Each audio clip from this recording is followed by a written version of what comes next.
Buenas tardes. Buenas tardes, bienvenidos a esta transmisión especial que organiza la Universidad Autónoma de Tlaxcala a través del sitio Ciencia Tlaxcala en Facebook. El grupo de producción de estos seminarios en línea enviamos un saludo a la rectoría de esta universidad, a la Coordinación de Ciencias Biológicas y a la Comunicación Social de la Universidad Autónoma de Tlaxcala.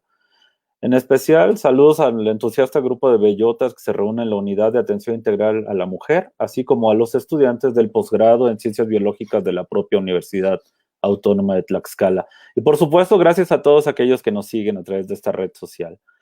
Especialmente, con mucho agrado, como siempre, también saludo a la doctora Verónica Zenaida Montes de Oca Zavala por aceptar compartir su tiempo y conocimientos con nuestra comunidad. Es un honor, Verónica, tenerte con nosotros en el seminario titulado La vejez ante la pandemia global del COVID-19, reflexiones sociodemográficas. Antes de cederte el micrófono y la transmisión, Verónica, te pido que me permitas mencionar algunos datos de tu extenso currículum, aunque realmente, como ustedes verán, es una persona pues, bastante conocedora de muchos temas y sobre todo es una gran persona en toda la extensión de la palabra. Verónica es socióloga, maestra en demografía y doctora en ciencias sociales con especialidad en población por el CEDUA del Colegio de México. Es investigadora titular en el Instituto de Investigaciones Sociales de la UNAM desde hace 25 años. Es integrante del Sistema Nacional de Investigadores Nivel 3 y desde el 2012 fue designada por la máxima autoridad universitaria coordinadora del Seminario Universitario Interdisciplinario sobre Envejecimiento y Vejez de la UNAM, donde desarrolla actividades académicas y culturales con más de 30 dependencias universitarias. Fue presidenta de la Asociación Latinoamericana de Población, ALAP, para el periodo 2017-18. Fue la única mexicana y latinoamericana en asistir al Nobel Prize Dialogue 2019 The Future of Aging, organizado por las Fundaciones Nobel de Suecia y las Cereces de España. Ha sido reconocida por el Colegio de Michoacán por el mérito en investigaciones y acciones sobre migración y vejez. También recibió la medalla al mérito social Lydia C. Bertley por la labor social emprendida hacia las personas mayores. También ha recibido la medalla otorgada por la Academia Nacional para el Desarrollo del Adulto Mayor de la Sociedad Mexicana de Geografía y Estadística.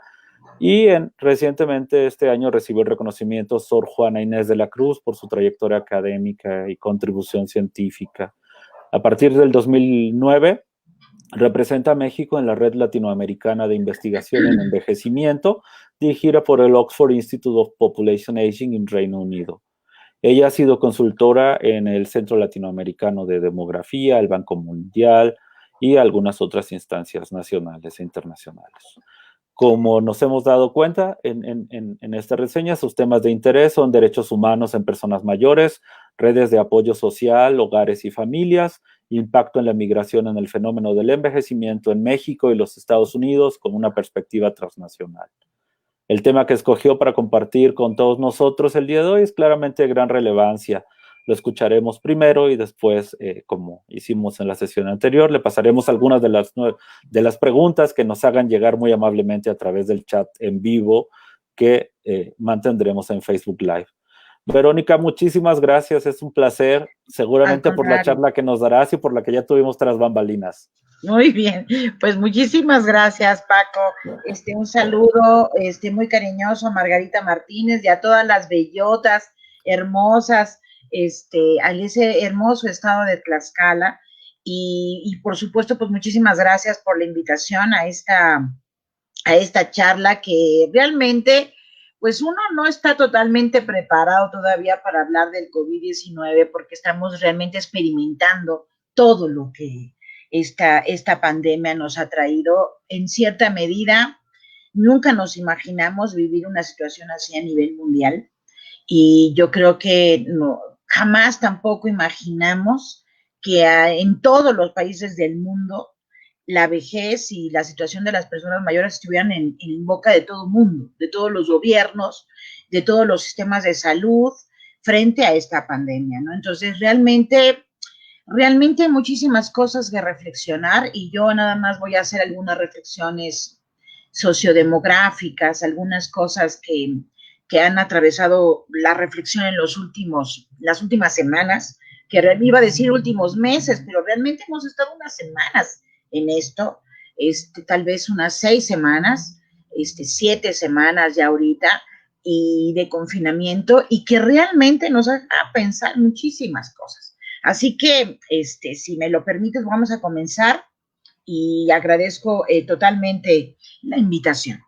Pues bueno, titulé esta cuestión así como la vejez ante la pandemia del COVID-19, porque jamás nos hubiéramos imaginado cómo el envejecimiento de la población iba a ser un elemento sustantivo en la manera en cómo está afectando esta enfermedad del COVID-19 en las poblaciones. Entonces, pareciera que se pusieron de acuerdo este virus con toda la ideología más de derecha que puede existir en el país, en el mundo, con toda la cuestión darwinista, ¿verdad? Selectiva, muy, muy fuerte.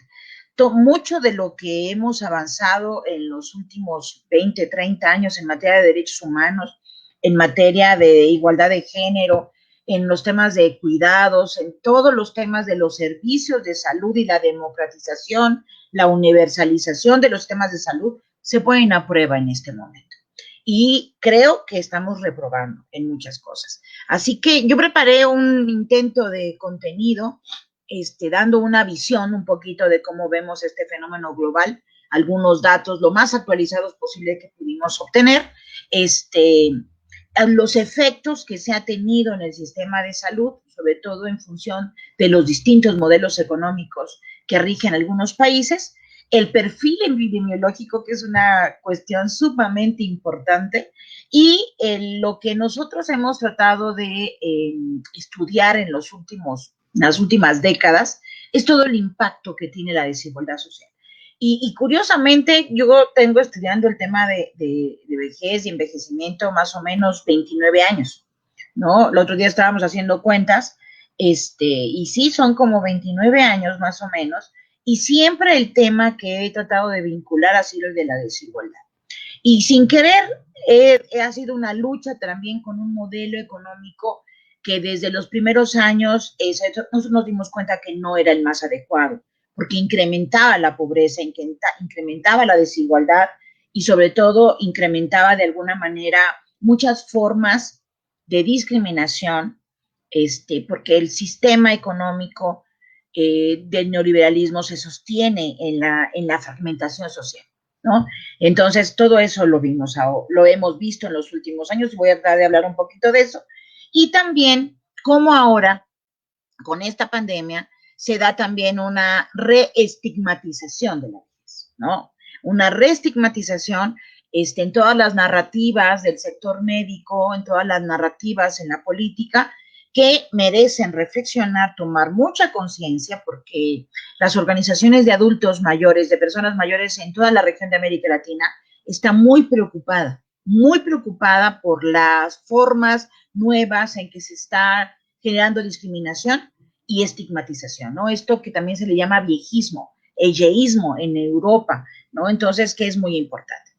Por otro lado, de una manera increíble, así como decías, Paco, pues el 8 de marzo recibí una medalla, la medalla Sor Juana Inés de la Cruz, y el 8 de marzo también fue una manifestación muy hermosa de muchas mujeres en la ciudad, en todas las ciudades del país, unas manifestaciones increíbles justamente por los derechos de las mujeres, ¿no? El 8 de marzo.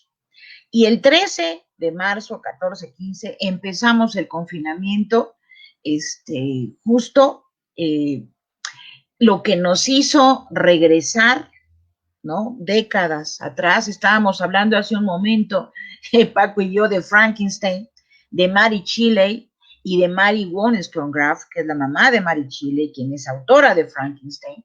Y Mary Wollstonecraft fue una de las primeras feministas que en 1789 escribió un tratado en contra, pues, de la Declaración de los Derechos Humanos del Hombre, porque en ese momento ella sintió que no se había visibilizado los derechos de las mujeres. 1789, ¿no? Y han pasado 2 siglos después y seguimos manifestándonos por los derechos de las mujeres, retomando algunas de las ideas que dijo Mary Wollstonecraft y que han dicho muchísimas feministas, sobre todo en la segunda mitad del siglo XX, y que todavía hoy estamos gritando esas consignas, buscando políticas públicas con equidad, sobre todo en un fenómeno sumamente importante que tiene que ver con la reproducción de la vida cotidiana, con la reproducción social y que tiene que ver fundamentalmente con los trabajos del cuidado. Entonces, este tema va a ser un tema sumamente importante también y que yo lo retomo ahora en esta charla con ustedes, junto con otro que me preocupa muchísimo, que es el de los derechos humanos, ¿no? Que hay la estrategia, obviamente, para enfrentar al COVID, para enfrentar la agresividad de esta enfermedad, pues es detener la movilidad, ¿no? Lo cual, pues, viola nuestros derechos humanos y también, de alguna manera, la libertad, ¿no? Pero cuando se cancelan estos 2 grandes derechos humanos, pues estamos protegiendo la vida también, ¿no? Entonces, de pronto hay toda una reconfiguración de muchas cosas, ¿no? Entre ellas el tiempo, cómo estamos reorganizando nuestro tiempo y cómo estamos recuperando cosas que no habíamos hecho, pero ya dejamos de hacer otras que sí hacíamos. En fin, que hay toda una cuestión que tiene mucho que ver también con el urbanismo, con la forma en cómo nos vamos a reorganizar en las ciudades, en fin, muchos temas que espero me den tiempo. Por favor, Paco, tú me vas orientando del tiempo para que yo, porque yo me puedo pasar de pronto mucho tiempo platicando, ¿no? Y bueno, ¿qué es lo primero que vamos a ver? Estas cifras que aparentemente no son muy altas, ¿verdad? En función de todas las otras morbilidades y las causas de muerte que existen en el mundo. Yo creo que el alcoholismo y el feminicidio son muchísimo más altas que estas, pero las otras se pueden prevenir con educación, se pueden prevenir, y lo cual no hemos hecho también, pero de alguna manera son prevenibles, ¿verdad? Pero cuando tú agarras el SARS-CoV-2 y te da COVID-19 y puede tener, según tu propia configuración inmunológica, puede tener la muerte, ¿no? Entonces, el nivel de contagio es muy, muy fuerte y lo que vamos a ver con estos datos es una gran heterogeneidad de poblaciones, digamos, confirmadas con el COVID y diferencias muy importantes en las defunciones. Y esto no es menor, es sumamente importante. Y uno se explicaría, bueno, este COVID-19 ataca a todos los seres humanos por igual, pero unos no tienen síntomas, otros, el contagio y la afectación en su salud es muy rápida, pero hay elementos sumamente importantes que advierten sobre por lo menos 2 aspectos centrales. Uno tiene que ver con los sistemas de salud, no solamente en su reacción frente al COVID, sino en esa estructura organizativa que tiene que ver con la prevención, ¿sí? O sea, hubo toda una discusión hace más de 15 años sobre los determinantes sociales de la salud. Y una parte muy importante son todos los elementos preventivos. Cuando estamos viendo en estas poblaciones las grandes diferencias entre Europa, Asia y América, ¿sí? Nos estamos dando cuenta de los grandes problemas que hay en el sistema político, en el sistema social y en los sistemas de salud. Y yo creo que no es menor porque normalmente no obviamos muchas cosas que ahorita se resaltan con esta información. Cuando la OMS, este es un mapa que OMS, que el equipo técnico de la Organización Mundial de la Salud, cada día puede perfectamente actualizar. Y lo que nos estamos dando cuenta es cómo sistemas universalistas en materia de salud tuvieron si ustedes quieren una reacción, una forma de actuación frente a COVID, en algunos casos más rápido y en algunos casos más lento. Pero el tipo de sistema es muy importante.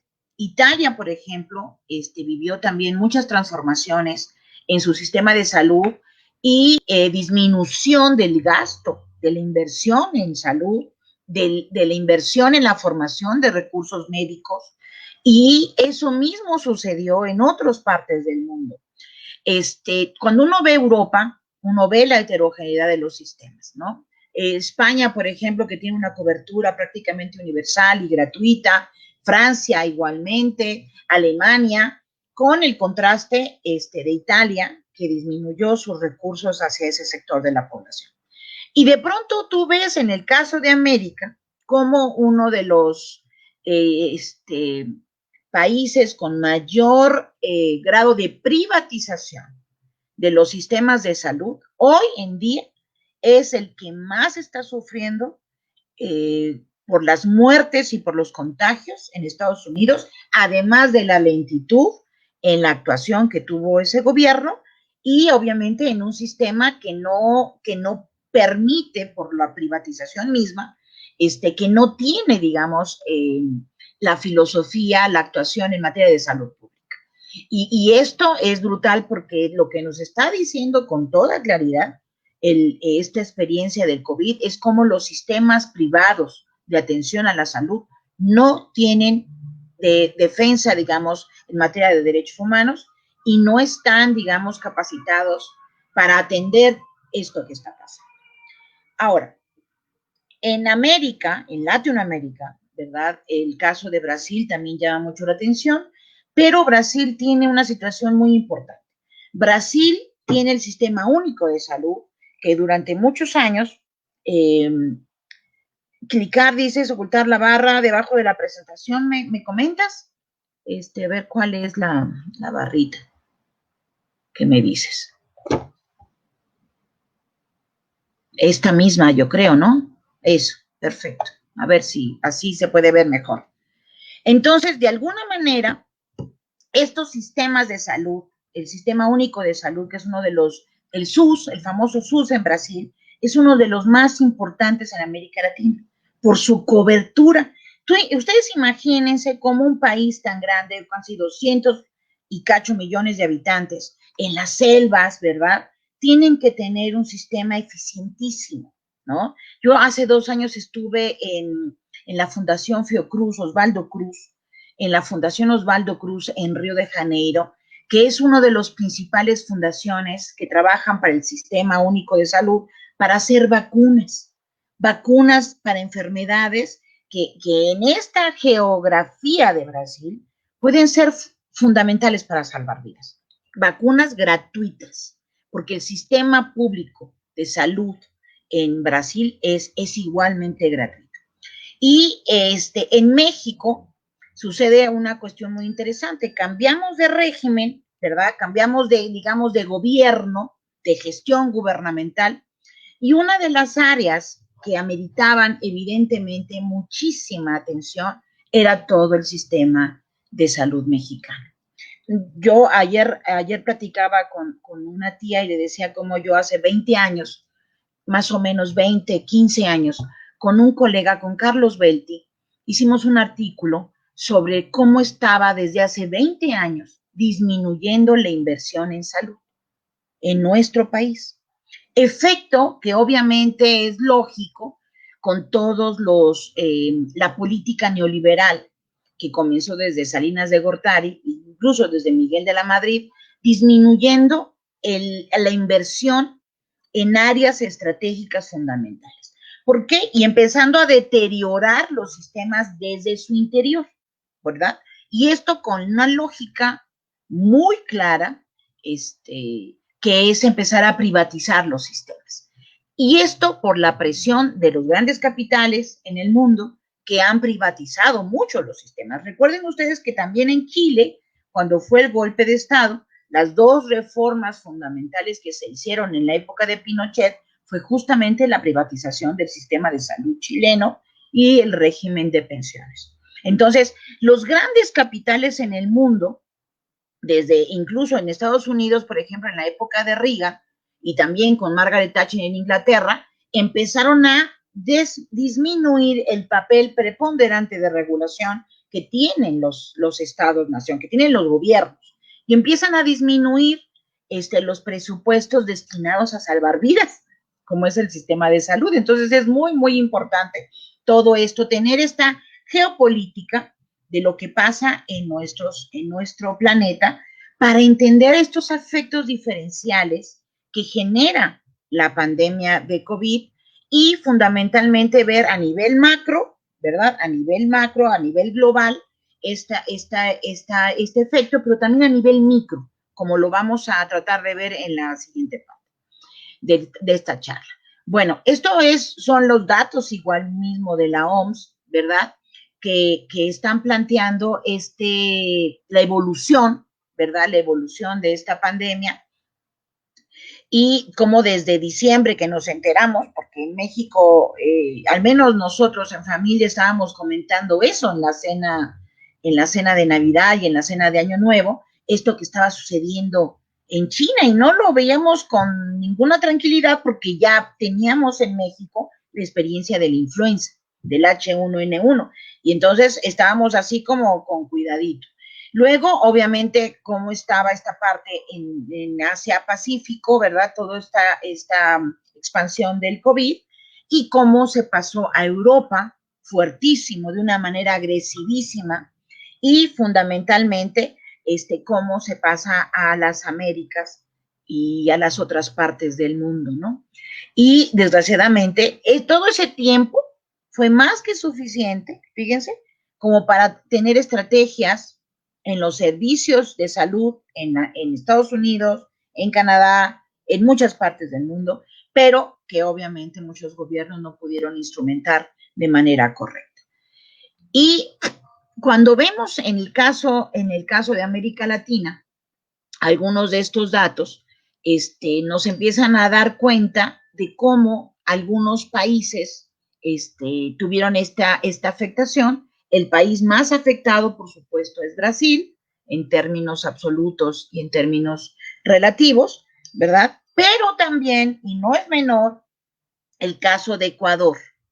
El caso de Ecuador llama mucho la atención por la cantidad, desgraciadamente, de decesos que se generaron, y Perú también. Y esto es muy importante porque en el caso de Ecuador son países pequeños, donde hay posibilidad de tener un mayor control. Digo, obviamente Brasil es muchísimo más grande y más difícil de controlar, pero en los dos, los gobiernos que tienen ahora son gobiernos que no están completamente comprometidos con las poblaciones. Y esto también es sumamente importante. Hoy nos podemos dar el lujo de poder decir cuando un gobierno no está plenamente comprometido con su población.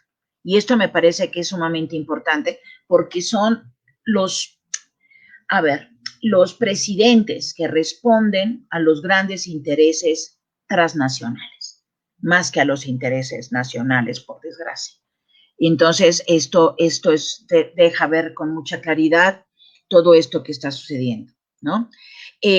Pero no nada más en este momento, sino que también, por ejemplo, dejas ver una trayectoria de privatizaciones en muchos otros servicios, como la educación, como las pensiones, como la parte esta que se ha descuidado mucho del mercado de trabajo, que ahorita van a decir ustedes, bueno, ¿y qué tiene que ver? No, sí tiene mucho que ver, porque cuando un sistema social y político no está vinculado el mercado de trabajo con el sistema de salud y la seguridad social, creas una implosión interna. O sea, creas un proceso de muchísima desigualdad y de mucha estratificación y segregación de los grupos en una población. Y entonces tú lo que estás propiciando es mucho malestar que se refleja en la cantidad de enfermedades crónicas y en la cantidad de enfermedades transmisibles que no han podido contener muchos países. Entonces, junta muchas cosas, además de bajos niveles educativos y trabajos precarios, ¿no? Entonces vamos a ir viendo un poquito todo eso en el caso de esta presentación, ¿no? Acá lo que estamos viendo, obviamente, es la letalidad, esta famosa tasa de la letalidad hasta el 30 de abril, ¿no? Cómo está impactando muchísimo a los países y fíjense muy bien la incidencia que tienen los países, esta tasa de la letalidad, que ahorita más o menos ya bajó un poco, pero al 30 de abril estaba muy alta, en el caso de México, después Brasil, y en otros países muchísimo más baja, ¿no? Lo cual también esto es parte del efecto de la llegada, de cómo se empezó a manejar toda esta pandemia en cada uno de los países. Hoy por hoy, en México tenemos 3.500 defunciones, ¿no? Personas que se han confirmado con el COVID son 35,000 según las cifras de ayer, y la incidencia por 100,000 habitantes es ahora de 6.6, o sea, ha ido bajando esta incidencia, y esto es sumamente importante.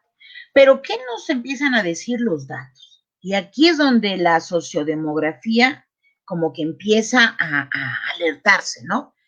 Primero, y a lo mejor un poco por la influencia en la narrativa de la explicación e interpretación de los datos que se jaló desde Europa, ¿no? Se empezó a decirse mucho que eran personas básicamente arriba de 60 años, ¿no? De hecho, las primeras gráficas que se presentaban hablaba de 60 años y más y se veía una barra increíble, ¿no? Y eso hizo como sesgar en un momento determinado la mirada hacia las poblaciones en edad avanzada. Pero lo que empezamos también a ver, y esto es muy importante, es que la principal, digamos, los principalmente casos confirmados son en hombres, en varones. Y esto es muy importante porque es prácticamente 60-40. ¿Por qué los hombres? Uno empezaría a cuestionarse. ¿Por qué los hombres? No solamente en México, sino en muchas partes del mundo también. Y también es cierto, empieza uno a ver en ciertas zonas, obviamente de mayor densidad, esta propagación del COVID. Entonces, lo que estamos empezando a ver es que sí ataca a todo el mundo, pero algunos están más afectados que otros. Y entonces hay una cuestión territorial, hay una cuestión que tiene que ver de sexo, entre hombres y mujeres. En la Ciudad de México y obviamente en el área metropolitana de la Ciudad de México, pues también obviamente por la densidad, el contagio es muy alto, muy, muy alto. Pero también las zonas que tienen contacto, digamos, con vuelos internacionales, en el caso, el contacto transnacional, por ejemplo, de Baja California, en Sinaloa, ¿no? Quintana Roo, Tabasco llama mucho la atención. ¿Por qué Tabasco? Y ahora también están anunciando, el día de ayer también mencionaron Veracruz, ¿sí? Entonces, ahí hay aspectos que yo creo que tienen que ver también con los contactos comerciales, pero también con aspectos socioculturales que ameritan investigación en el futuro, ¿no? Obviamente, las ciudades, Monterrey, Jalisco, Nuevo León, Jalisco y el área metropolitana, pues son las que concentran la mayor población en términos urbanos, la mayor concentración de población. Entonces, obviamente, es ahí también donde este COVID está afectando de manera importante. Ahora bien, cuando analizamos de pronto esta presencia también de entre hombres y mujeres de los casos positivos por COVID, lo que nos damos cuenta es que efectivamente hay una fuerte presencia en los de 60 y más, pero que en realidad la edad no es más que un indicativo muy descriptivo. Lo que realmente está aquí mostrándose es que afecta principalmente a los que tienen a una edad, están en una edad productiva, ¿sí? Están en una edad productiva y muchos de ellos están sobreviviendo, pero también están muriendo. Y esto es muy importante porque nos está reflejando que hay otras situaciones más vinculadas a la desigualdad social, a la desigualdad económica, que están impactando a estas poblaciones, ¿no? Y entonces nos vamos aproximando poco a poco a otra dimensión que es muy importante, que es la dimensión de pronto de la informalidad en el mercado de trabajo, que es la dimensión de la pobreza, ¿verdad? Y del sector y de la clase social de muchas de estas poblaciones que por desgracia se han estado exponiendo al riesgo de COVID y que no ha podido permanecer en casa confinados, ¿no? No fue un confinamiento voluntario por convencimiento frente a esta situación y obviamente muchos no han podido lograrlo. Entonces, cuando vemos las defunciones en la población y cuando lo vemos también entre hombres y mujeres, lo que vemos es que la mayor cantidad de población con defunción está entre los 50 y 59 años. Y esto quiere decir, o sea, no están propiamente ya en la vejez, ¿no? Están iniciando un proceso previo, pero también es la etapa de la mayor participación económica en el mercado de trabajo, ¿sí? Y sobre todo uno no puede dejar de pensar en la informalidad, que es una característica muy desagradable, producida por el sistema económico neoliberal, sin duda, porque cuando el Estado empezó a adelgazarse, empezó a promover trabajo en un sector externo al Estado, por lo tanto no era un trabajo formal, estaba muy vinculado a los servicios, al comercio, y empezó el Estado desde los 80s. Yo estoy en este grupo de edad también, entre 50 y 59 años, y vi con toda nitidez desde los 80s, 90s, 2000, despidos masivos de población, despidos, desempleo creciente. Y este otro fenómeno que también es tremendo en nuestro mercado de trabajo, que es el subempleo, ¿sí? Entonces, muchas personas con mucha capacidad, desgraciadamente, fueron despedidas de sus trabajos y obviamente se fueron a actividades informales. Y cuando estamos hablando de actividades informales, estamos hablando de personas que no tendrán un salario regular y que tampoco tendrán una adscripción en un servicio de salud para prevenir cualquier tipo de enfermedad.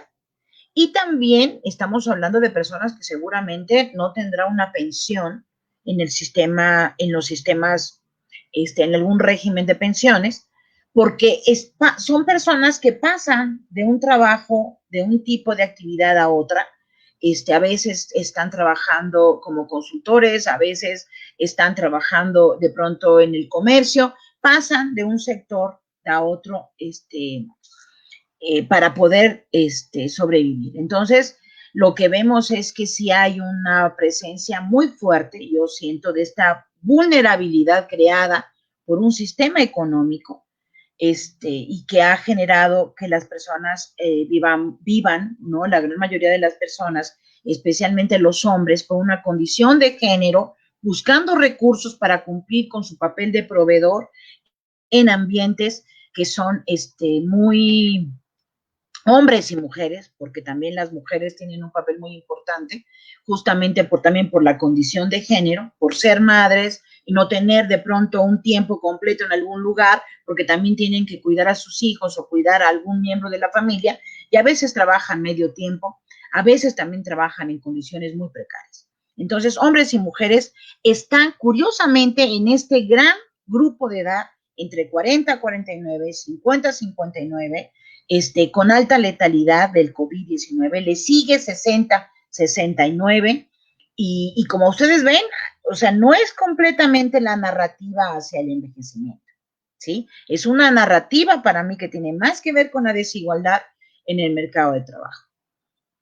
Y bueno, y de pronto también vamos dándonos cuenta, ¿verdad?, de que durante estos 30, 40 años, y les digo porque yo recuerdo todavía un profesor en la preparatoria, un abogado, que trabajaba en el sistema alimentario mexicano, el famoso SAMS, que estuvo en los 80s, ese sistema 70s, 80s, que fue un sistema muy importante para ver cómo estaba produciéndose a nivel nacional los alimentos y qué estaba comiendo los hogares. Acuérdense que en los 80s, que fue una crisis muy fuerte en nuestro país, empezaron las primeras investigaciones sobre qué compraban los hogares en las casas y cómo dejaban de comer proteína y iban sustituyendo la alimentación por mayor número de carbohidratos. Entonces, eso fue sumamente importante porque desde ese momento empezó también a cambiar el sistema y los alimentos, empezaron a llegar estas comidas fast food de grandes empresas, ¿no? Que son sumamente perversas a la salud de las personas. Y a partir de ahí, estos grandes consorcios refresqueros también transnacionales, pues comenzaron a meterse en las escuelas, y se metieron en nuestra cultura, en la comida, ¿no? Entonces, ¿qué es lo que surge de todo esto también? Que las personas que están más, que fueron más afectadas por el COVID tenían comorbilidades previas, como esta hipertensión y fundamentalmente la diabetes y la obesidad, ¿no? Junto con también el tabaquismo. Es decir, en los últimos 30 años, todas nuestras tradiciones alimentarias y de bebidas, ¿verdad? Yo recuerdo con tanta claridad en mi infancia las cooperativas en mi escuela, ¿no? Tanto en la primaria como en la secundaria, y cómo fuimos mutando hacia los refrescos, hacia la comida, a la fast food, y a pesar de la resistencia, fíjense que yo me resistía a comprar cereales en casa, ¿no? Kellogg se metió en las casas, Bimbo se metió en las casas, todos esos refrescos se metieron en nuestras casas y yo me resistía mucho a comprar todo eso en casa. Y la publicidad era impresionante, era una cosa, una lucha brutal. Bueno, pues todo eso, más el tiempo que no dedicamos a cuidar nuestro cuerpo, genera la comorbilidad. En muchos países donde hay un proceso de envejecimiento mucho más acelerado que en los nuestros, la diabetes no tiene mucha presencia, ni la hipertensión, ¿verdad? Porque esos estados regularon en sus territorios la entrada muy, muy limitada, incluso en Japón también, muy limitada de comida rápida, muy limitada, ¿no? Y no permitieron la publicidad de esa manera en los medios, en las televisoras y en la radio, y promovieron también mucha comida de pequeños productores. Y eso también se hizo, por ejemplo, en Francia, en España, que la gente tuviera un plusvalor, digamos, de la comida de los agricultores nativos, de esos pequeños campesinos o pequeños empresarios del campo que vendían sus productos. Y obviamente las grandes empresas no podían competir con ellos.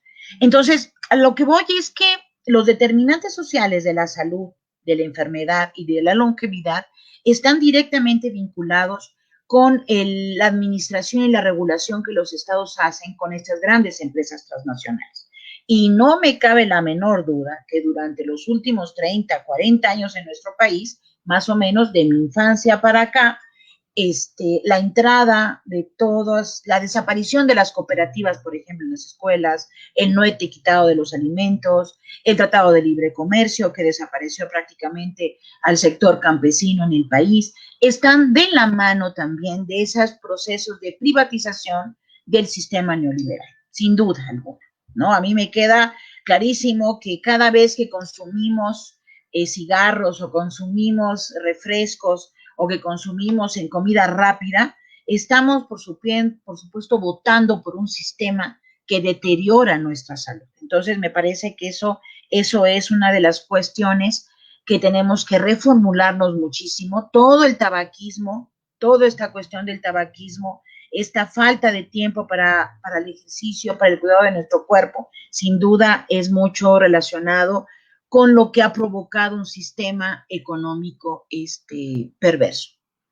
Entonces, de pronto, lo que nos permite ver todo esto es que ha habido muchas cuestiones relacionadas ahora con las personas mayores, y yo creo que de una manera un poquito sesgada, porque ya vimos la gráfica anterior. Si bien hay que seguir poniendo atención en la persona mayor, no podemos olvidar los aspectos económicos del mercado de trabajo y fundamentalmente esta cuestión de las comorbilidades que son provocadas también por un sistema que, dicho sea de paso, mientras más consumamos sus medicamentos para controlar la diabetes y la hipertensión, o mientras más dependientes seamos a los sistemas de salud y a todos los laboratorios farmacéuticos, pues obviamente es como seguir apostando por un sistema privatizador, ¿no? de la salud.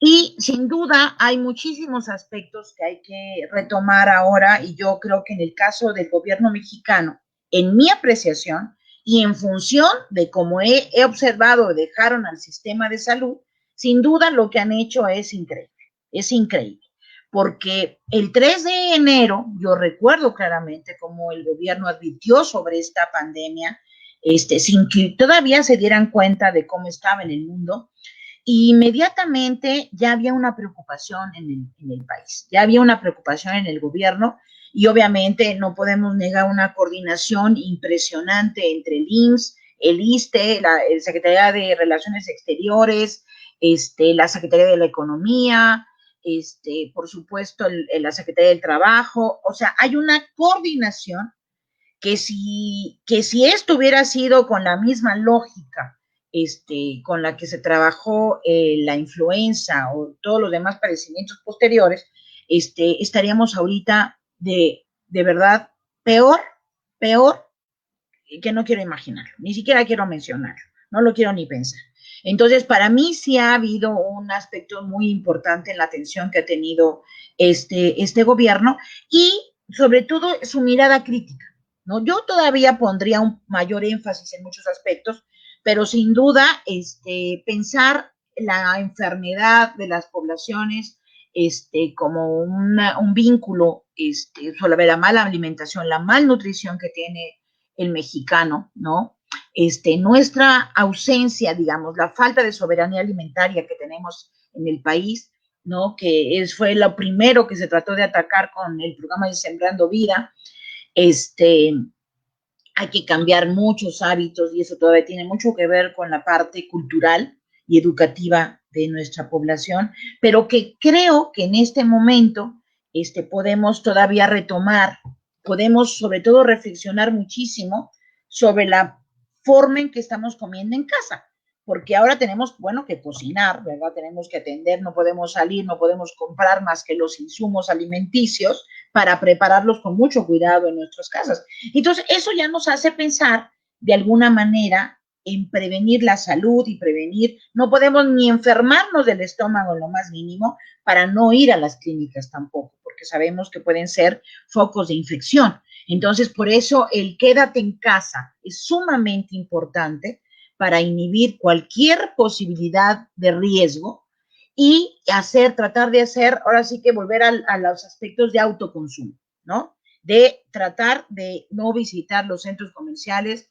estar en más mínimo contacto físico con otras personas, y sobre todo, pues cuidar que ninguna comorbilidad que podemos tener se desate en una condición para el COVID-19, ¿no?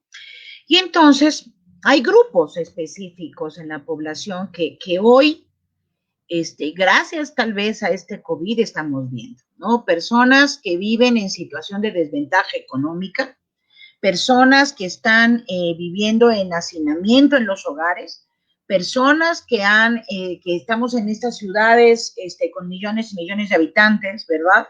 En los transportes totalmente, a veces con transportes saturados, ¿verdad?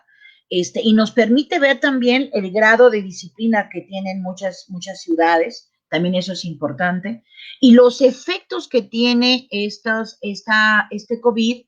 Obviamente sabemos que niños menores de 20 años ha sido poco, sin embargo no podemos dejar de cuidar a los menores de 5 años, las personas mayores que tienen toda la atención ahorita del gobierno federal, a veces de una manera estigmatizante, como hemos visto, también se les considera también propagadores del COVID, lo cual no es cierto, son los principales pacientes posiblemente del COVID y los que mayor riesgo también tienen de fallecer. Pero, ojo, están aquellos, ¿verdad?, que tienen enfermedades pulmonares crónicas o enfermedades cardiovasculares, y una serie de padecimientos, ¿verdad? Que nos hace pensar mucho, ¿no? Esta cuestión de la obesidad, la cuestión del tabaquismo, en cómo no hemos tenido un sistema de salud preventivo.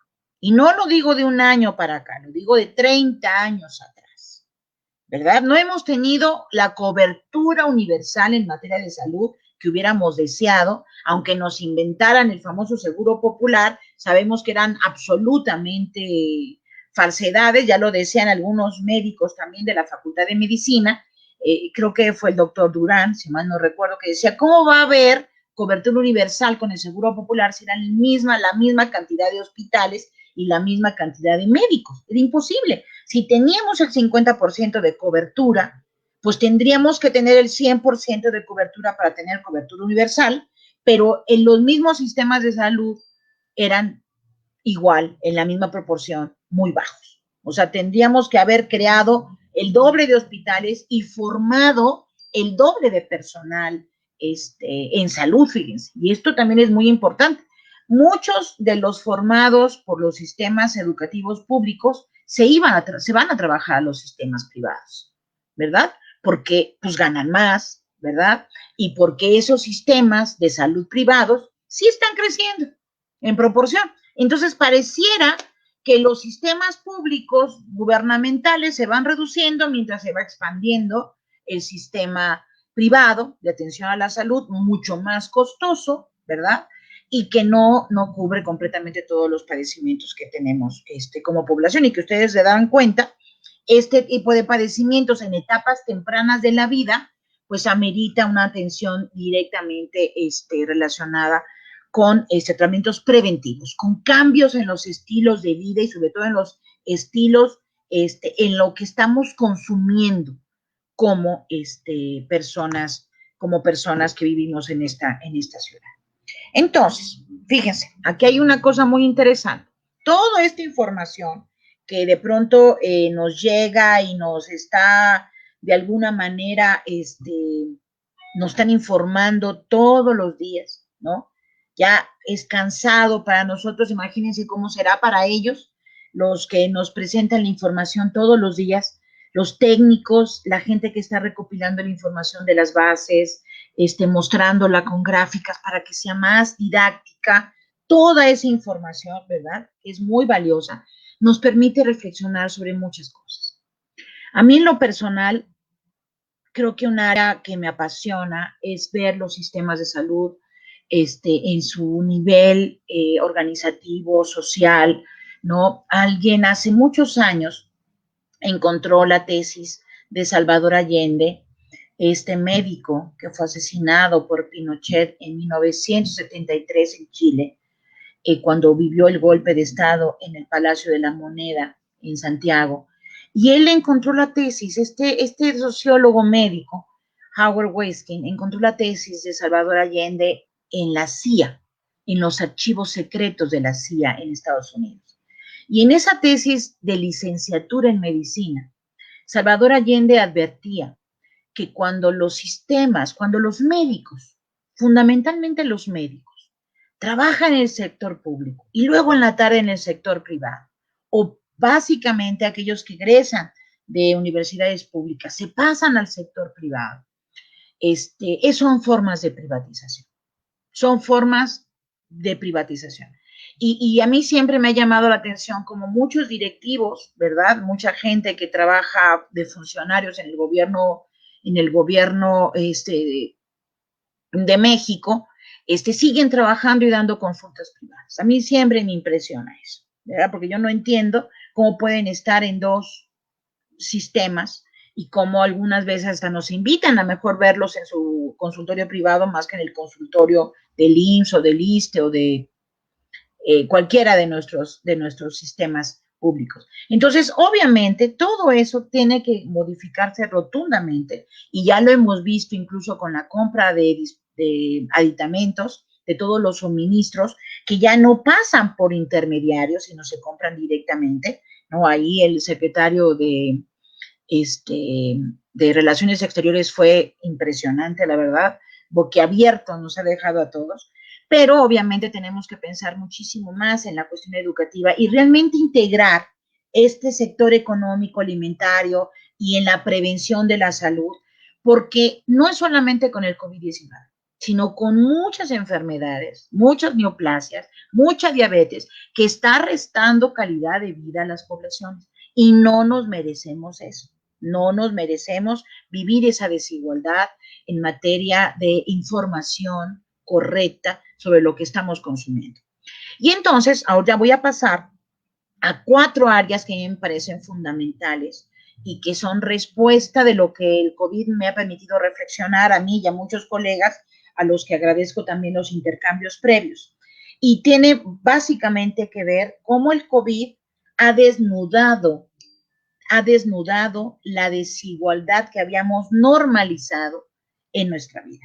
Esta desigualdad en las relaciones de género, ¿no? La desigualdad en las relaciones entre hombres y mujeres, ¿no?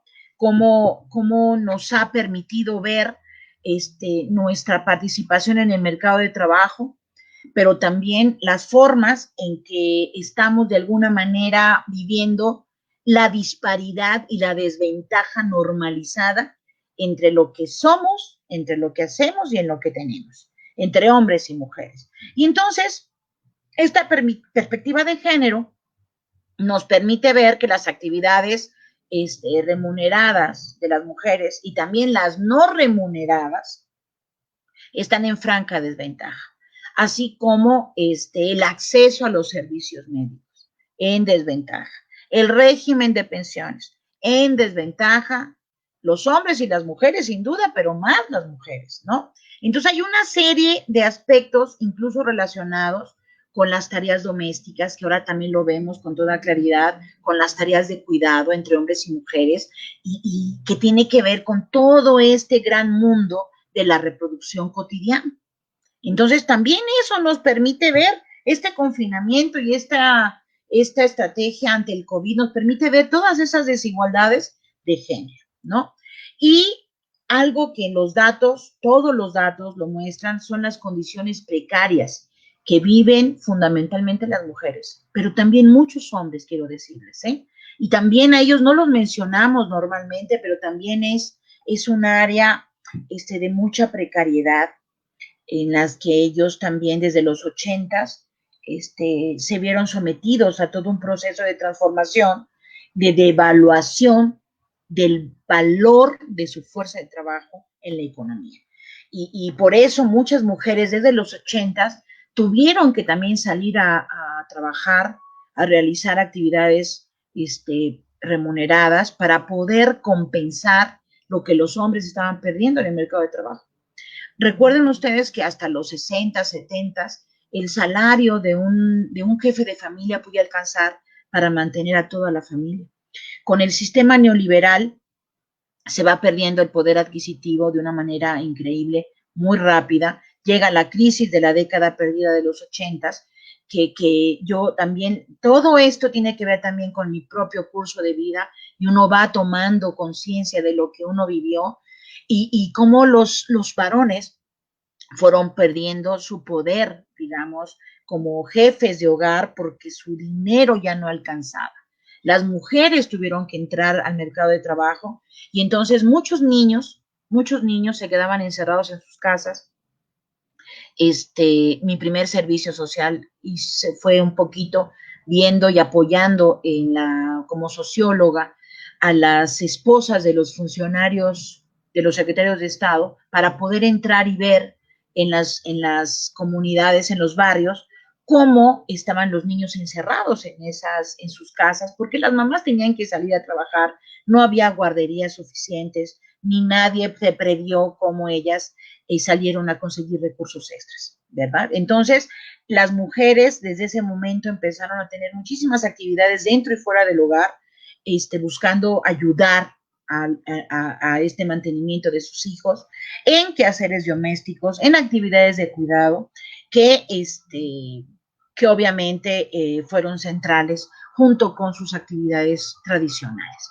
Y entonces los hombres y las mujeres obviamente tuvieron muchísima participación en el mercado de trabajo, en esta curva que les presento aquí, esta tasa de participación, la famosa U invertida, ¿no? Muestra en distintos momentos y con unas proyecciones de población al 2030 realizadas por el Consejo Nacional de Población, si no mal no recuerdo exactamente, hasta el 2050, pero yo nomás agarré hasta el 2030, ¿verdad? Para que diéramos cuenta de cómo se sigue previendo la participación de los hombres y las mujeres en el mercado de trabajo, pero obviamente y por desgracia en actividades que tenemos que transformar, formalizar, para que las personas puedan tener prevención a su salud, un ingreso seguro, tiempo de ocio para tener una salud mental adecuada, mayor convivencia con sus hijos, una igualdad sustantiva en el desarrollo y crianza de los miembros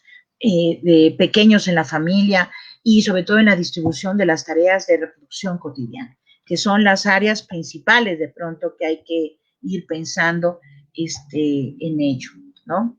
Y obviamente todo eso nos lleva a pensar en cómo al final en el transcurso de la vida, cuando uno va siendo viejo, cuando uno se va haciendo una persona vieja, esta situación de desprotección laboral afecta fundamentalmente en la vejez.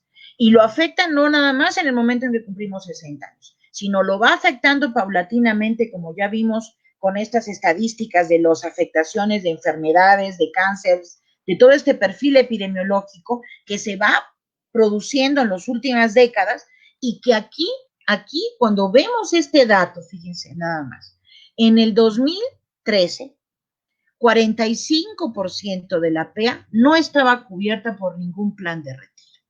Esto es brutal, esto es terrible. Y también cuando estamos viendo que el 33.8%, o sea, 4.3 millones de personas tienen pensión, de los 13 millones de personas con 60 años y más. Este es un dato que cuando uno lo ve en retrospectiva, es el mayor costo de un sistema neoliberal que desprotegió a la población, la utilizó, usufructuó con su trabajo y no fue capaz de dotarle de una pensión universal hasta estos últimos años, ¿verdad? Hasta estos últimos años que se ha buscado reparar ese daño. Entonces, todo esto es sumamente importante y para mí está vinculado completamente con esta depauperación de la vida, este maltrato que hemos vivido en los últimos años y seguramente muchas vidas se pudieron haber salvado con sistemas de salud más comprometidos, más universales, más públicos, ¿verdad? Donde hubiera más médicos, donde hubiera más hospitales, medicinas para todos, ¿verdad? Y donde las personas pudieran tener un trabajo seguro, formal, y para poder tener el tiempo suficiente y las prestaciones laborales para cuidar su vida. Entonces, sin duda, esta gráfica que yo siempre la presento, ya es una gráfica bastante antigua, quiero decirles, tiene ya más de 7 años, pero para mí es la muestra más clara de la desigualdad y de la falta de protección que tiene un Estado hacia la población más vulnerable, a una de las poblaciones más vulnerables, como son las personas que envejecen, ¿verdad? Y cómo en los estados es completamente distinto. Hay estados de la República, como Chiapas, Oaxaca, Guerrero, Zacatecas, Michoacán, cuyo porcentaje de personas pensionadas es muchísimo más bajo que en Nuevo León, que en Coahuila, que en la Ciudad de México, ¿verdad?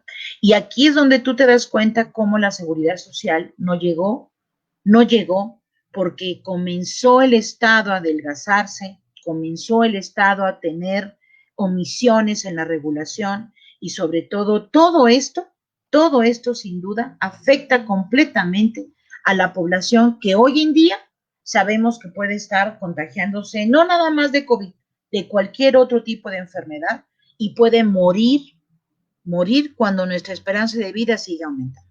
Entonces, hay un proceso de desprotección social que trajo el modelo neoliberal, una gran desigualdad de género que se incentivó muchísimo desde los 80s con este cambio en el sistema económico y que, por supuesto, fomentó trayectorias laborales dispares, procesos de salud de enfermedad también muy dispares y una esperanza de vida acompañada de empleos precarios, sin seguridad social y en ocupaciones segregadas y feminizadas, ¿no? Entonces, obviamente, todo esto pues tiene mucho que ver con lo que estamos viviendo ahora, porque, insisto, el COVID, la pandemia COVID-19 desnudó muchos aspectos de la desigualdad social que ya habíamos naturalizado y que ahora nos permite pensar sobre la vida cotidiana, sobre la forma en cómo vamos a tener nuestra vida urbana, sobre la economía.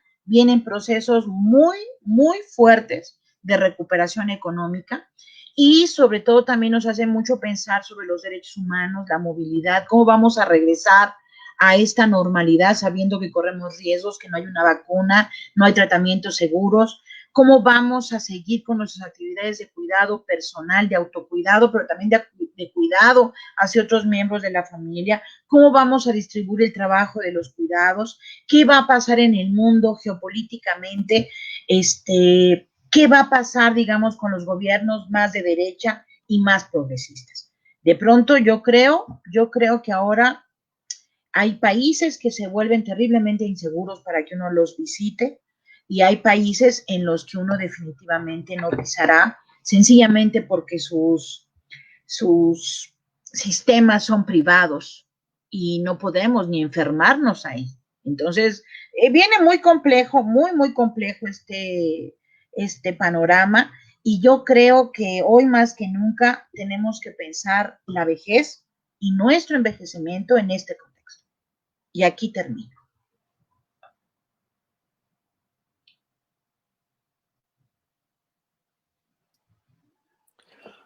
Muchas gracias, Verónica, por esta excelente charla. Aquí tenemos algunos comentarios que nos han hecho a través del chat que estamos transmitiendo en Facebook. Hay varias felicitaciones por tu charla. Aquí una colega del CTBC, la doctora Itzel Arias del Razo, dice que es una excelente y muy interesante plática, muy importante que los jóvenes tengan perspectiva histórica de los cambios que se han implementado en México en los últimos 30, 40 años y la idea de volver a formalizar los empleos, eso es fundamental. Por otro lado, tenemos un comentario de Yadi Orte de Facebook. Estoy de acuerdo con usted en relación con la problemática que tenemos en cuanto a la alimentación. Sin embargo, no concuerdo en el trabajo que se está haciendo en el gobierno y que existe buena coordinación. Hay muchos comentarios acerca del poco apoyo que se tiene de manera directa al sistema de salud en primera línea, la falta de equipo de protección, personal médico, etc. Sí.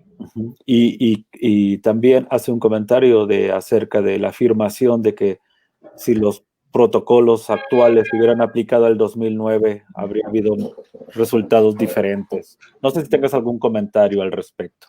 Pues mira, yo creo que definitivamente, obviamente, ¿qué le puedo decir a esta persona? No estoy haciendo trabajo de campo, no estoy saliendo.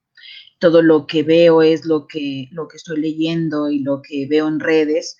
Y seguramente en muchos estados de la República está dándose todo este tipo de situaciones, porque quiero comentarles algo.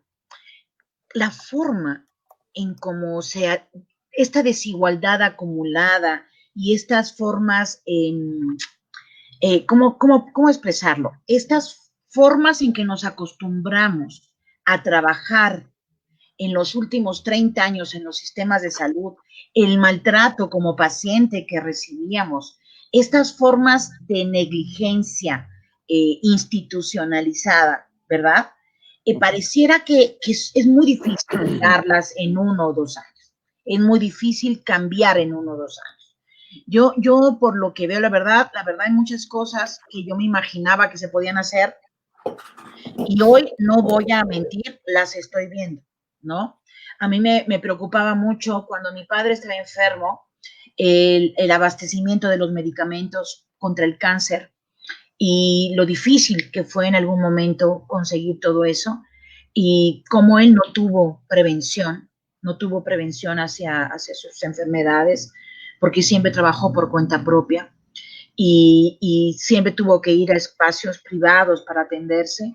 Y hoy pensar que hay muchas colegas que están sufriendo de una cuestión similar y tienen atención directa de algunos servicios públicos y simplemente, ¿no? Porque van y los atienden inmediatamente. Entonces yo sí veo ciertas diferencias que seguramente tenemos que seguir trabajando, se tiene que seguir trabajando más para homogenizar en el país, ¿no? Sin duda, la atención de cada gobernador es muy importante, la atención directa de cada gobernador y, por supuesto, de las instituciones, porque eso no hay que olvidar.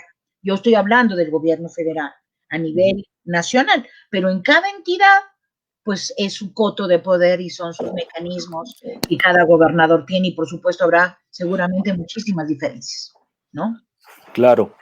Aquí tenemos otra pregunta que nos llegó a través de la línea de Ciencia Tlaxcala en WhatsApp. ¿Considera usted que esta pandemia, al dejar al descubierto la farsa y lo nocivo del sistema económico neoliberal, conduzca a los países a una renacionalización de los servicios de salud?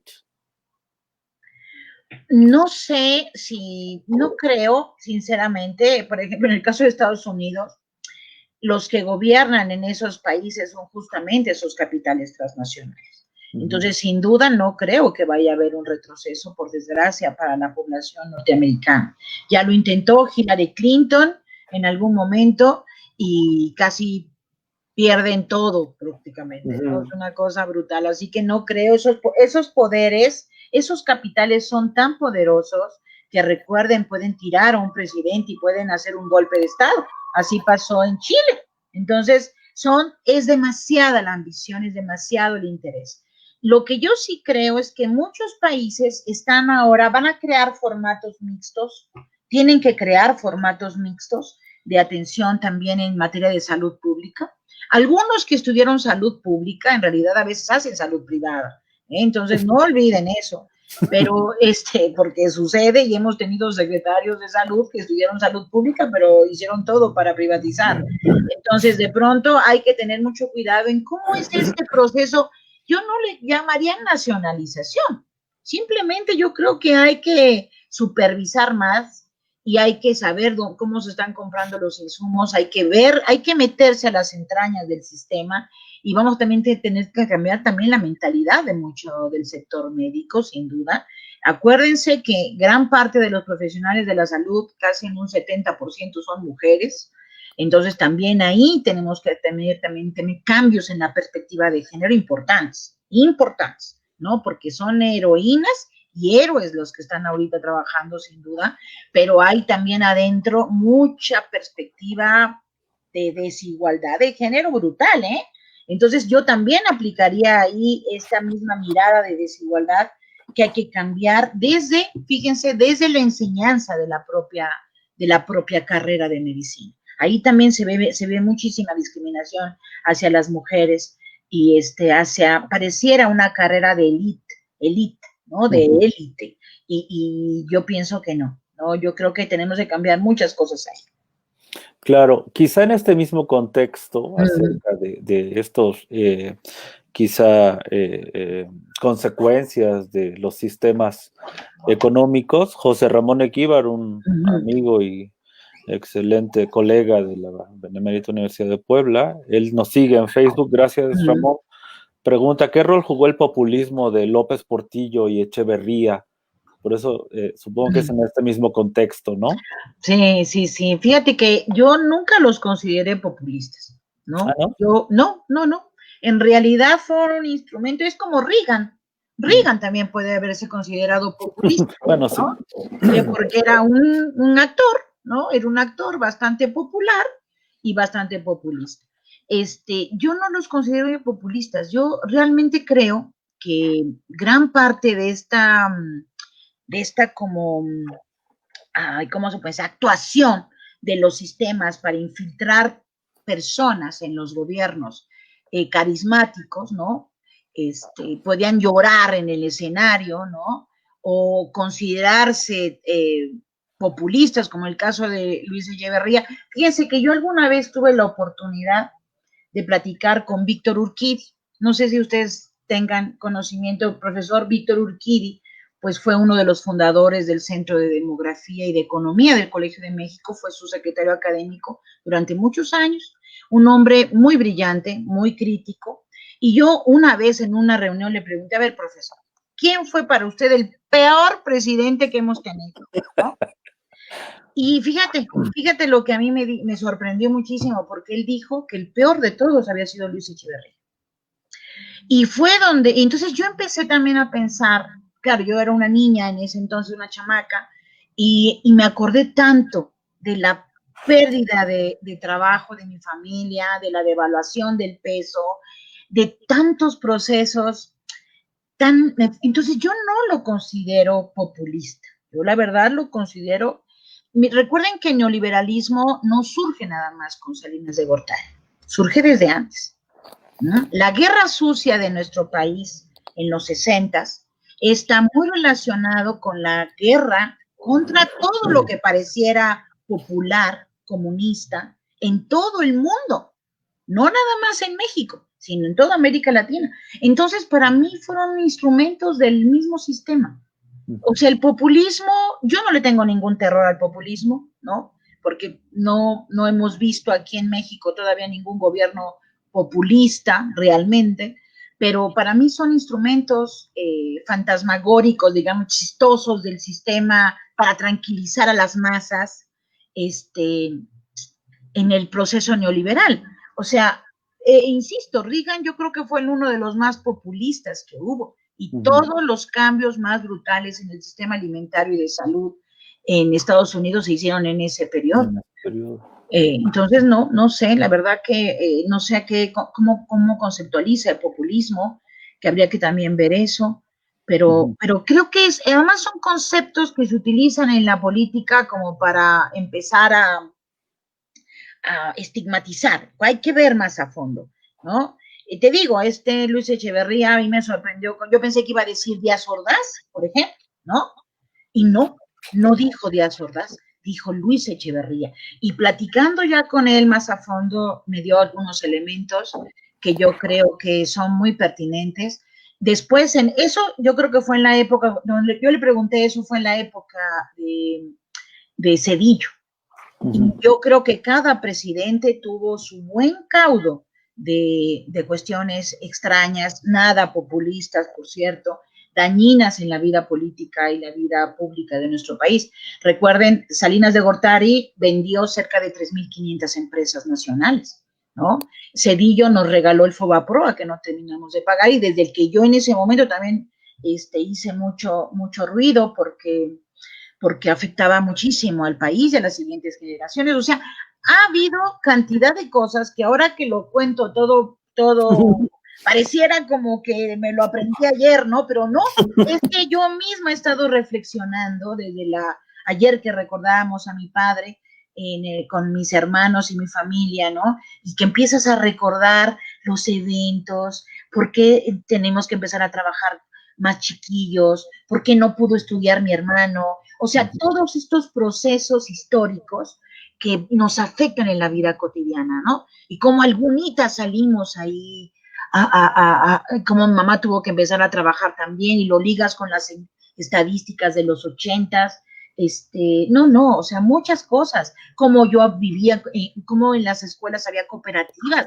y nos daban todavía dinero al fin del año, ¿no? Porque eran cooperativas, y cómo entran Sabritas, cómo empiezan a llegar muchos aspectos, cómo desaparece el SAMS, el Sistema Alimentario Mexicano, ¿no? Desaparece Conasupo, desaparecen tantas cosas, y hoy pues tenemos enfermedades muy fuertes, ¿no? Claro. Mira, tenemos otra pregunta de Sí. nuestro feed en Facebook. Janet Barajas, Atilano. Gracias por la plática. ¿Cómo afectará el COVID-19 la dinámica laboral? Me refiero a que muchos trabajos requieren interacción social. ¿Habría que replantear protocolos de servicio? Yo creo que sí, sin duda, vamos a tener que cambiar muchísimo. Yo misma me pregunto, Paco, ¿cómo voy a regresar a dar clase? ¿No? Claro. ¿En qué salones? Mis salones siempre estaban retacados y yo siempre aceptaba a todos y ahora son salones que, pueden caber 30 personas apretadas unas con otras y ahora no vamos a poder hacer eso, ¿no? Voy a tener que dar clase en un auditorio y obviamente otros colegas igual. Entonces, todo va a cambiar. Todo.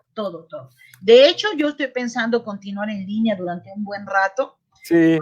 Porque yo soy obesa, yo tengo obesidad, entonces de pronto también eso me pone en riesgo y ya obviamente no voy a poder viajar, como les dije, a muchos lados, porque todo donde yo vaya voy a tener que estar checando muchas cosas, pero hay algo que me parece muy importante de lo que pregunte, que hemos estado pensando algunos colegas y yo. No nada más van a cambiar los formatos de interacción y los protocolos en muchos sistemas de ventas, por ejemplo, o de atención personal, todo va a tener que volverse mucho en línea, pero hay algo que me parece que es muy importante. Vamos a tener que incentivar procesos más de cooperativas, más de volver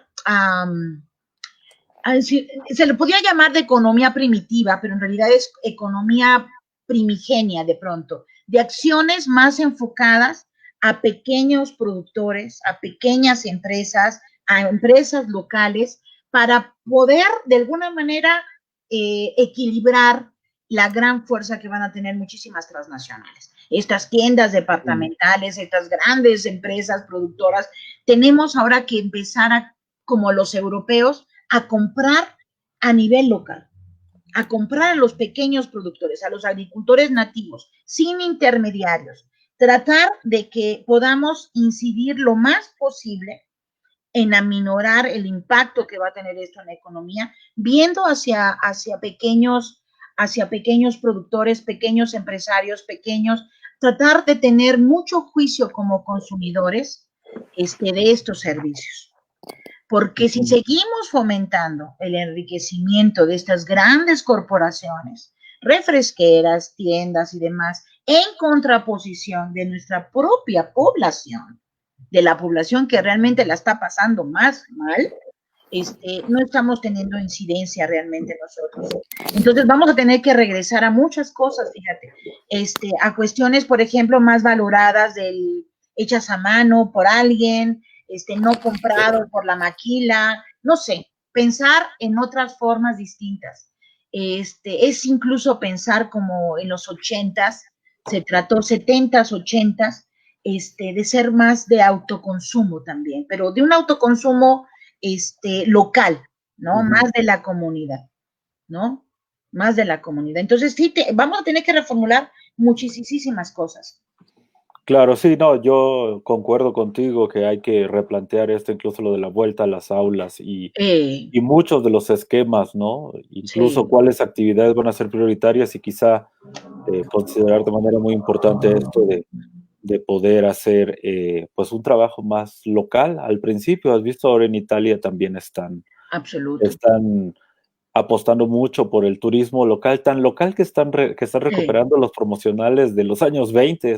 Padrísimo. No, o sea, hay que repensar, remasterizar todo eso y sobre todo, sí, a mí me preocupan mucho las economías locales. Ustedes saben que en los paradigmas de pronto que también se rompieron en estos años, uno siempre aspiraba como a sentirse como moderno en el primer mundo, ¿no? Cuando uno compraba en grandes tiendas, esos grandes centros comerciales, tanto que nos secuestraron aquí en la Ciudad de México los desarrollistas con centros comerciales encima de parques que antes eran públicos, ¿no? Entonces estamos repletos de centros comerciales. Obviamente hoy ya no podemos ir a esos centros comerciales. ¿Estás de acuerdo? Sí, Ya no, prácticamente no. son inservibles absolutamente para la dinámica social, porque primero son conglomerados de personas, segundo es seguir consumiendo como si no hubiera pasado nada, y sí está pasando muchas cosas. Entonces, ahora tenemos que repensar en cuidar mucho lo que tenemos, en hacer trueque, como ha sucedido en muchos países de América Latina. Argentina, por ejemplo, en épocas de crisis, también hacían trueques para satisfacer las necesidades. Tal vez, Paco, entre las cosas que tenemos que hacer es ver en los closets qué tenemos que le pueden servir a muchas personas y trocar, ¿no? Es otra forma también de generación no se atraviesa el dinero, pero es mercantil igualmente. Y tenemos que pensar otras formas de satisfacer nuestras necesidades y de seguir apoyando el bienestar de los demás. Claro, alguna de estas cosas del trueque es lo que están haciendo en comunidades de Hidalgo. Me parece que en Mineral del Monte actualmente están haciendo esto. Tengo otra serie de preguntas que intentaré poner en una sola. Estas preguntas son de Omar Vargas, Diego Zacapa y Samantha Lozada. Y creo que más o menos estas tres van sobre lo mismo. Esta es la pregunta directa de Samantha. ¿Usted cree que el nuevo sistema de salud que ofrece el gobierno sea más eficiente para la atención oportuna de las enfermedades que nos afectan actualmente? ¿Y cuál es su opinión sobre el nuevo etiquetado de productos industrializados? ¿Cree que minore los problemas de salud de nuestro país?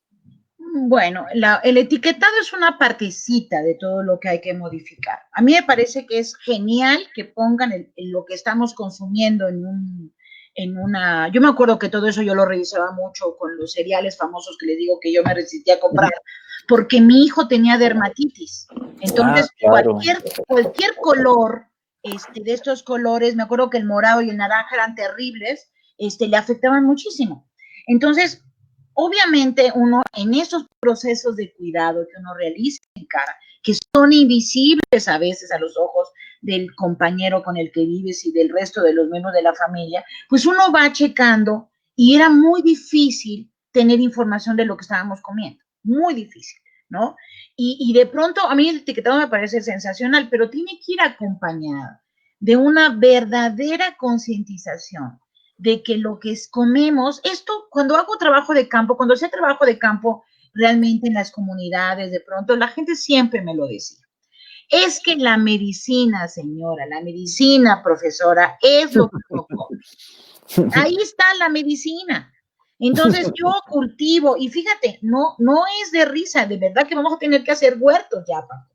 No, yo sí, pues. cultivo mis manzanas, me decían algunos. Mire, este licorcito que dice aquí es de mis chabacanos.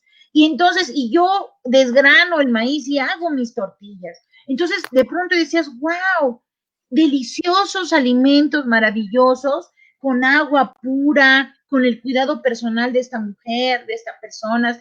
Y yo estoy comprando en este centro comercial asqueroso verduras congeladas, carne congelada. O sea, hay diferencias, por supuesto que hay diferencias. Y yo creo que tenemos que tomar mucha conciencia de que tenemos que comer alimentos lo más, ¿cómo llaman? Lo más sanos posible, lo más sano posible. Y eso va a tener una repercusión. Entonces, parte del proceso salud-enfermedad que me están preguntando ahorita trasciende los institutos de salud y va más a la prevención, mucho más a la prevención. Entonces, sin duda, que eso yo ya lo decía yo hace ya 15 años, ¿no? Tenemos que ver la prevención. Y la prevención es, a ver, ¿qué me estoy comiendo? ¿Esto cómo daña mi cuerpo? Y también tiene que ver dónde lo compré, ¿verdad? ¿Dónde lo compré? Porque eso también es muy, muy importante. Entonces es consumo, la compra misma, la parte mercantil, la transacción mercantil, el consumo, la preparación el alimentarte propiamente, sanamente, y obviamente eso forma parte de todo un proceso de prevención que no es solamente ir a la clínica a que te den medicamentos, porque lo que menos tenemos que tomar son medicamentos. Tenemos que postergar lo más posible esa dependencia hacia los medicamentos, lo más posible en nuestro trayecto de vida. Por eso cuando una persona se accidenta, cuando una persona sufre un episodio, un infarto, es muy peligroso porque las huellas de las enfermedades se quedan en nuestro cuerpo, Paco. Se quedan. Entonces tenemos que cuidar, incentivar mucho nuestro cuidado y no esperar no llegar a la clínica, sino hacer todo el proceso nosotros desde antes con mucha responsabilidad y con absoluta conciencia. ¿Qué compro? ¿Cuánto lo compro? ¿Dónde lo compro? ¿Cómo lo preparo? ¿Cómo me lo como? Si es frito, pues no, mejor sin frito. Si es asadito, mejor. O sea, mil cosas, ¿me entiendes? Que claro, ya las mamás de alguna manera lo hacemos con los hijos. Entonces, invito a que todos los hijos y los esposos y todos, de verdad lo hagan. Y lo hacían nuestros abuelos. Paco, mi abuela hacía una capirotada tan más rica con todo lo que tenía, los dulces tradicionales que todavía a mí me encantan, a mis hijos ya no porque son de otra generación, pero hay que meterle el ingrediente perfecto, que es la afectividad, la emotividad, que es hacer las cosas todavía con ese amor, porque comprarlas no representa el mismo valor. Entonces creo que eso tenemos que regresar también a esa parte de la economía de la añoranza, fíjate, o la economía de la nostalgia, para que nuestros chicos y nuestros hijos pues le den un valor especial a esa comida más que a una cajita feliz. Sí. Claro, quizá en todo esto que comentas. Te digo que tenemos que ser bien creativos.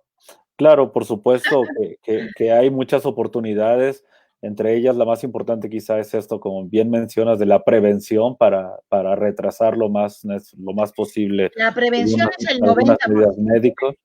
Y sobre todo darnos cuenta de que uno de los factores que nos está dejando toda esta crisis es reconocer que sí tenemos tiempo para nosotros, ¿no? Como persona, que es algo que después lo dejamos por ahí un poco perdido.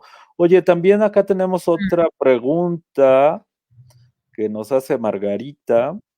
¿Nuestra Margarita? Nuestra Margarita, sí. Que ¿cuál sería la recomendación que podrías dar a las personas mayores en su vida diaria? Supongo que ahora en este escenario y en el post-COVID, que todavía creo que en México no alcanzamos a discutir bien, mientras en otros países ya, esto que tú mencionabas acerca de las libertades y los derechos humanos, va a ser muy interesante y muy importante que tengamos una guía también para estas personas mayores, ¿no? Mira, yo creo que vamos a enfrentarnos a dos visiones del mundo cada vez más notorias, digamos, ¿no? Una visión individualista, ¿no? Sal de la casa, haz lo que quieras, ya manda la goma todo y tú haz lo que tú quieras, ¿no? Una visión de individual, que enfatiza nuestros ímpetus individuales. Y por otro lado, aquello que a lo mejor no tenemos mucha experiencia en las ciudades, pero en las comunidades sí, que es la visión colectiva, ¿no? Y que es incluso lo que Elinor Armstrong hablaba, esta mujer economista, esta mujer que no fue economista, pero que ganó el premio Nobel de la Economía, hablando de los bienes comunes. Entonces, hoy vamos a tener ese paradigma cada vez más claro. O vamos a una visión individualista de satisfacción personal, en donde los grandes capitales nos van a incentivar a volver como si nada y volver a retribuirnos en nuestros vacíos a través de muchos consumos y de muchas cosas que no nos van a dejar nada, o volteamos a pensar en el bien colectivo y en el bien común. Y yo creo que ahí es justamente donde nuestros viejos y viejas, ¿no? Lo pueden incentivar muy bien, porque ellos tienen mucha experiencia previa al neoliberalismo, en donde se trabajaba mucho desde esta perspectiva colectiva, ¿no? En esta perspectiva comunitaria. Yo creo que ahora tenemos que reforzarnos, apoyarnos mucho en todas estas experiencias previas de los 40, de los 50, en esas formas productivas, en esas formas de ver la realidad de una manera distinta. Por supuesto, yo quisiera que todas las personas mayores se siguieran cuidando muchísimo, muchísimo, muchísimo, pero que si tienen alguna experiencia de su infancia, de su adolescencia, en la que quisieran compartirnos. Yo ayer hablaba de las tandas, por ejemplo, que ahora también el gobierno la sacó, pero mi madre nos crió prácticamente con tandas, Paco. Sí, claro, aquí no. Era la crisis tan fuerte que eran de esas cosas que la fe y la confianza entre vecinos, la gente lo podía lograr. Y yo creo que eso es lo que nos falta todavía. Confianza, mucho, mi palabra favorita siempre es autodidacta, ¿sí? Tenemos que autoaprender muchas cosas y desaprender otras, ¿verdad? Que yo definitivamente creo, yo nunca, siempre la verdad, vivimos tantos efectos negativos de los gobiernos que nos tocaron, que yo la verdad siempre he sido muy crítica, mi abuela siempre se enojaba conmigo por eso, pero hoy veo que tuvo una razón, ¿no? Tenía yo una razón por qué. Pero, por ejemplo, mi abuela paterna, que era más la visión colectiva, comunitaria, de trabajo de grupos en los vecinos, tratar de buscar el beneficio del conjunto, y mi otra abuela era más individualista, quiero decir. Entonces, yo tengo esos dos paradigmas, desde mi infancia. Entonces, por supuesto, la Zenaida era colectiva, era comunitaria, adoptó niños de la calle, cuidó a sus hijos también, quedó viuda, era una mujer poderosa. Por eso yo tengo también ese nombre. Y mi otra abuela no, mi otra abuela fue exactamente lo contrario, fíjate, buscó más su propio interés personal, olvidando a su propia familia a veces. Y son dos grandes visiones.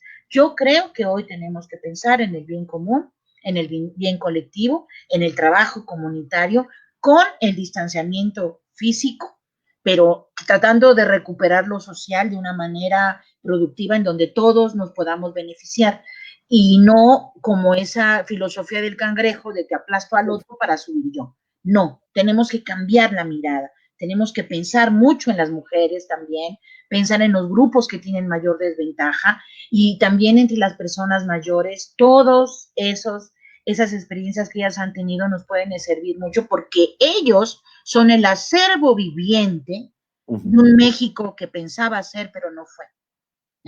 Esas personas mayores que uno entrevista en los campos, en Guanajuato, yo me acuerdo, en tantos lugares que fui a visitar, yo decía, de verdad, estas experiencias son maravillosas.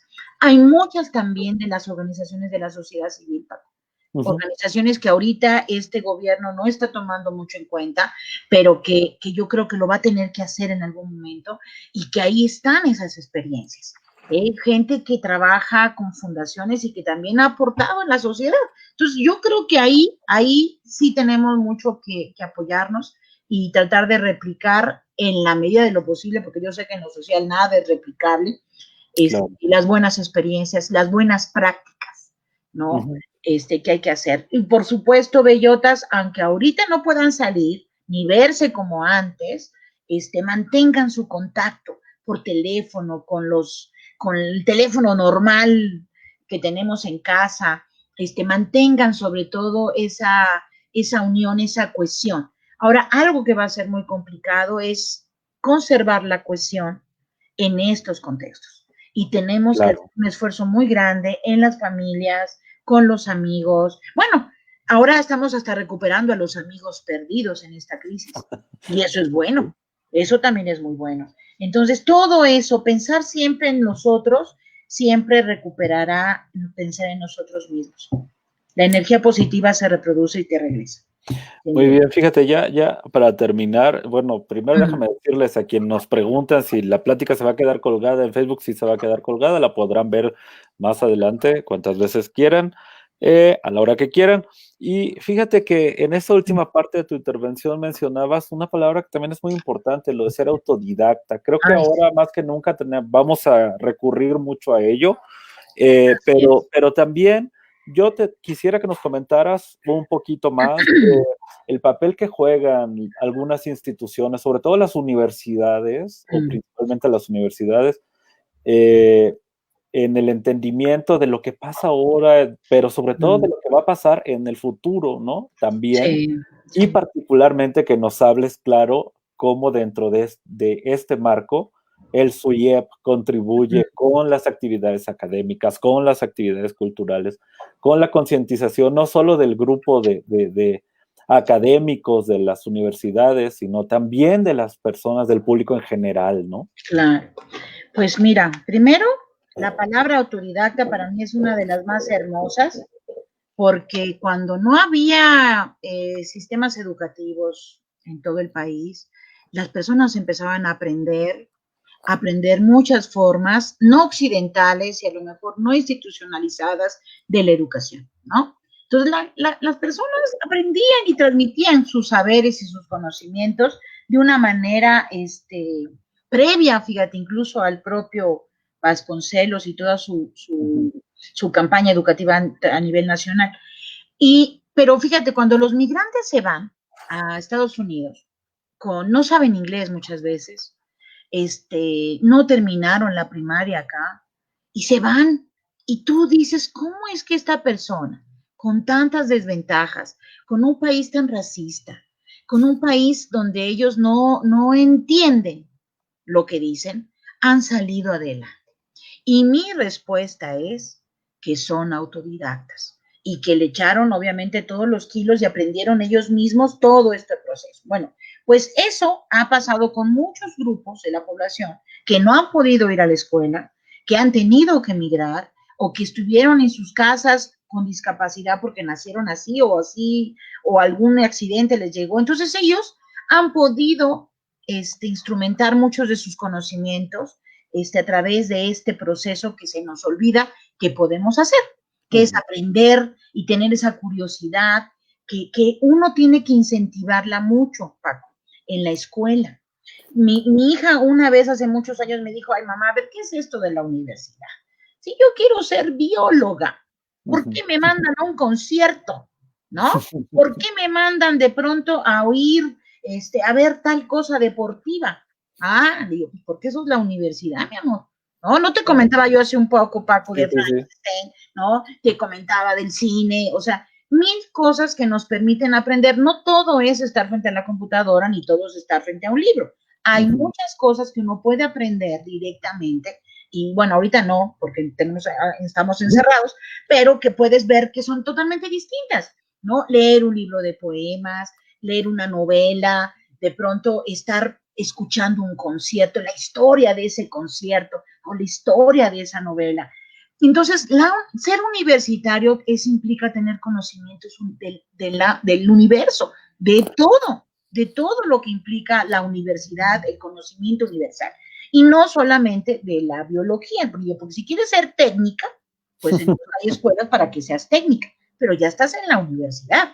Entonces, creo que nuestra función como docentes y como papás a veces también, y como, no sé, ahí que tiene uno a los sobrinos, tíos, es incentivar ese amor al conocimiento universal y a los aprendizajes que sean no útiles al mercado de trabajo. O sea, ahora sí me veo ofensiva. Pero todo lo que no sirva al mercado de trabajo te sirve a ti en la existencia plena, ¿no? Como persona, en tu tiempo libre, en tu ocio, en tu desarrollo personal, hasta espiritual, ¿no? Entonces, porque, fíjate, en este mismo periodo que mencionamos de vida, que es nuestra vida, Paco, que es mi vida, yo tengo 56 años, entonces ya se imaginan todo lo que yo viví, ¿no? Todo mi periodo, nos enseñaron a que la educación tenía que estar a servicio de un entrenamiento para el mercado de trabajo. Porque si estudiabas una carrera, pues ibas a poder tener un trabajo seguro, ¿verdad? Falso, falso. No tenemos un trabajo seguro, bueno, yo sí, pero no, mucha gente no lo tiene, ¿no? Y por desgracia, ese derecho que yo tengo no lo gozan todos los demás, ¿no? Y no es que uno sea mejor, es que uno tuvo suerte en muchas cosas, ¿no? Y uno tomó decisiones hacia ciertas cosas y no hacia otras. Pero lo que es cierto es que la educación nos la vendieron como algo al servicio del mercado de trabajo. Y no, la educación es para ti como persona, no para que estés sirviéndole a una empresa que está lucrando a través de ti, sino para que tú crezcas como persona, como ser humano. Entonces, cuando yo veo a los autodidactas y veo que de pronto los alumnos y las alumnas tienen ganas de entender otras cosas que no están relacionadas a una carrera o a un crédito o a un puntito, una calificación, es ahí cuando te das cuenta que la educación es maravillosa. Entonces, es la responsabilidad que tenemos en todas las instancias educativas, es promover la visión más completa del conocimiento, no hacer una utilidad del conocimiento, ¿no? Entonces, no volver a meterlo en el sistema capital, sino al contrario, todo lo que no sirva al capital, sirve a la vida misma. Y eso me parece que es muy importante. Y lo que hacemos en el SUYEF es que con todo este grupo que tenemos de académicos, estudiantes, jóvenes, grandes, y algunos más consolidados, unos que están empezando una carrera muy fructífera, es hacer un intercambio. Fíjate que este seminario, y debería de llamarse seminario interdisciplinario, intergeneracional, ¿verdad? Porque hay muchas generaciones nuevas, muchas generaciones jóvenes, y son de muchas disciplinas y aportan cosas maravillosas, visiones distintas del envejecimiento. Y este seminario, lo que hicimos fue desde el 30 de marzo, empezamos a sacar cantidad de infografías para advertir lo que venía. Fuimos los primeros en hablar de la cuestión de la salud mental, que ya venía, ¿no? Empezamos a hablar del cuidado, porque dijimos, no, esto va a afectar el cuidado, va a afectar mucho el papel de las mujeres en la sociedad, el mercado de trabajo, ¿qué pasa con los hombres? Vamos a sacar mañana o al ratito, lanzamos una infografía sobre las masculinidades. O sea, a ver, muchos temas que creo el seminario está aportando, y la verdad que lo vimos con mucha antelación y lo vimos con mucha claridad, porque somos más de 30 personas unidas en un trabajo común, colectivo, y esto es muy importante. Entre ellos estás pues tú, Margarita, obviamente contribuyendo desde sus esferas distintas a todo este proceso de visibilización de lo que es vivir un envejecimiento activo, saludable, satisfactorio, una vejez con derechos, con dignidad. Y te voy a decir una cosa, el seminario mismo se dio cuenta de una guía ética de medicina crítica que estaba circulando, que yo creo, permíteme ¿cómo se llama? Mi alucine, que representaba lo que se hacía en las décadas pasadas, ¿eh? Una guía ética que ponía a la edad como un criterio para el triage. Y nosotros empezamos a mover, porque también parte del compromiso en la universidad es un compromiso hacia lo justo, ¿no? Hacia la justicia, hacia los derechos humanos. Y las colegas se dieron cuenta que eso era violatorio completamente de los derechos humanos, y empezamos a movernos. A tal grado, afortunadamente, que CONAPRED, la Secretaría de Gobernación, todo el mundo, y trabajó de una manera tan intensa, en los periódicos también, que se dieron cuenta que eso no era pertinente y era violatorio de los derechos humanos y de los derechos de la Constitución. Entonces, este SUYEF, aunque es muy académico, también es un SUYEF muy comprometido con las causas justas y con los derechos humanos, no nada más de los viejos y viejas, sino de todas las poblaciones, porque también no podemos enaltecer a un grupo en detrimento de otro. Todos son población y todos merecen también un envejecimiento desde etapas tempranas con justicia y dignidad. Entonces, que el más viejo es igualmente importante que aquel que va a empezar a ser viejo. Así que todo esto está relacionado, al menos en lo que pensamos, ¿no? Y que me parece que es importante, ¿no?